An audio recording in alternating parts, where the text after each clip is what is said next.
Hi, my name is Phil Anderson, and I'm running for United States Senate to represent Wisconsin.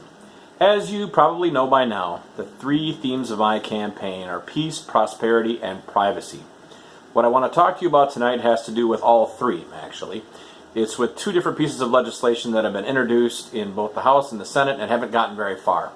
Those two pieces of legislation are the Read the Bills Act and the One Bill at a Time Act. It sounds pretty straightforward, right? That's exactly the way it is. The Read the Bills Act would require that any bill introduced into the House or the Senate would be required that each representative read the bill actually before they vote on it.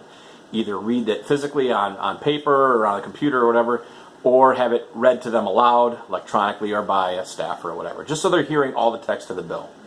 That would seem to me to be pretty common sense, but it's not being practiced now. And for some reason, the members of the House and Senate who have not let this get out of committee and onto the floor, for some reason don't see that as part of their job, which is amazing to me because I thought that in representative government that the entire basically definition of their job was to look at legislation or to create legislation and then decide on its merits based on how they are supposed to be representing their constituents and then vote on it yes or no, or present modifications or amendments.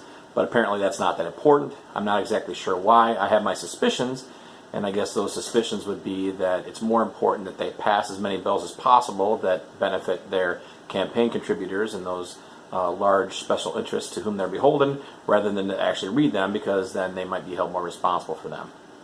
There is also the One Bill at a Time Act, which is probably not making it out of committee and onto the floor for the very same reasons. And that would be that each bill has to have a name that corresponds to what is actually going on in the bill. So the bill that was passed right before Christmas, the omnibus bill, which included all kinds of different provisions about funding this and doing that and reinstituting that and funding this, all these different things, creating more debt and funding Planned Parenthood and reinstituting NSA spying, all kinds of different things. It couldn't be called just the omnibus bill because then the casual observer would think that it's something that it's not. In fact, it's a collection of big government initiatives, and because it has a certain name on it, then unless you, as a citizen or a representative of you in the United States government, actually broke it down, you wouldn't really know what was in it. So it's very easy to go to the floor of the House or Senate and say, yay, yay, yay, I'll vote for this, more big government, etc., than to actually be held responsible for the contents of the bill. So you see these two bills go hand in hand, and that is to at least bring some common sense representation to the relationship between the representative, your senator, or your representative in the House, and the constituent who votes for and pays for all the things that your representatives vote in. We need that common sense legislation. It's sad that we do. I think the founders of our country would feel that it was sad that we need that we're treating legislators as children and making them do their homework.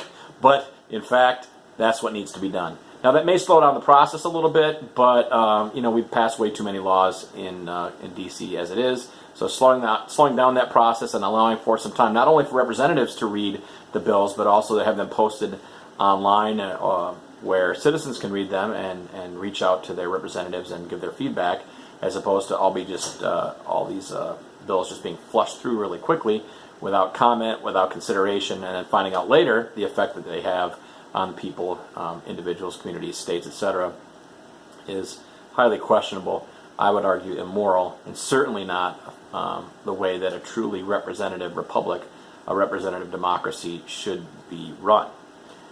So I'm in favor of those bills, and as your senator in Washington starting next January, I will vote for those bills, I'll advocate those bills, and I will at least, even in the absence of that legislation, make clear every step of the way what's being considered by the Senate so that you, the citizens of Wisconsin, can see what exactly is going on. And if Tammy Baldwin isn't telling you, then I'll tell you what's going on with these bills, the effect that they'll have on you, a constant stream of information coming from me through social media to you so that you know what's going on. And hopefully we can get these bills passed so that there's a clear representation between constituent and representative government. But if not, at least I'll be doing that for you.